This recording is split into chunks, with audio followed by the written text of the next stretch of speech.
Mistakes నుండి ప్రతిసారి ఎవరైనా కూడా ఒక లెసన్ నేర్చుకుంటారు. కానీ అన్నిసార్లు ఆ లెసన్లు పెద్దగా వర్కౌట్ కావు. విషయం ఏంటంటే ఈ మధ్యన వస్తున్న చాలా గేమ్ షోస్ యాంకర్ల మాటలపైనే డిపెండ్ అయి నడుస్తున్నాయి. కానీ అందరూ సుమ తరహాలో మాటల ప్రవాహాన్ని పుట్టించలేరు కదా. అందుకే స్పెషల్ గా కొంతమంది రైటర్లను పెట్టుకొని మరి మనోళ్ళు ఏదో ఒకటి రాయిస్తూ ఉంటారు. ఆ డైలాగ్లను యాంకర్లు చెబుతూ ఉంటారు. ఇప్పుడు జూనియర్ ఎన్టీఆర్ విషయంలో కూడా అదే చేశారట. ఆల్రెడీ పెద్ద పెద్ద హీరోలు చేసిన చాలా గేమ్ షోలకు తెలుగులో పెద్దగా ఆదరణ రాకపోవడంతో ఇప్పుడు జూనియర్ చేసే విన్యాసం ఎట్టి పరిస్థితుల్లో ఫ్లాప్ కాకూడదని మనోళ్ళు బిగ్ బాస్ కార్యక్రమం కోసం ఒక రైటర్ ను పెట్టుకున్నారట.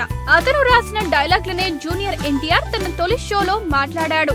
కానీ ఆ షోలో చూస్తే ఎందుకో జూనియర్ పట్టి మాట్లాడుతూ ఓవర్ యాక్షన్ చేస్తున్నట్లు కనిపించాడు. పైగా ఆ పంచ్ లైన్లు చెప్పడానికి కూడా కొత్త హావభావాలను వాడుతూ కొంచెం వింతగా అనిపించాడు. అందుకే తొలి ఎపిసోడ్స్ కు బ్యాడ్ రివ్యూస్ వచ్చాయి. ఇదంతా గమనించిన ఎన్టీఆర్ ఇప్పుడు ఆ రైటర్ ను పక్కన నెట్టేసి తన డైలాగ్లు తనే రాసుకుని తన పంచులు తనే చెప్పుకుంటున్నాడు. అందుకే మొన్న ఎలిమినేషన్ ఎపిసోడ్ లో చాలా ఆసక్తికరంగా అనిపించాడు. సొంతంగా తనకు వచ్చిన పంచులు వేస్తూ సూక్తులు చెబుతూ ఇంప్రెస్ చేశాడు ఎన్టీఆర్.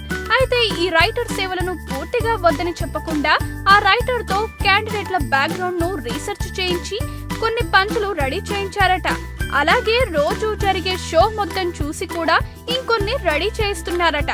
వాటిలో జూనియర్ కు నచ్చినవి తీసుకుని తనకు తగినట్టు మార్చుకుని షోలో చెబుతాడట. అది సంగతి. ఈ వీడియో గనుక మీకు నచ్చినట్టయితే లైక్ చేయండి, షేర్ చేయండి, సబ్స్క్రైబ్ చేసుకోండి.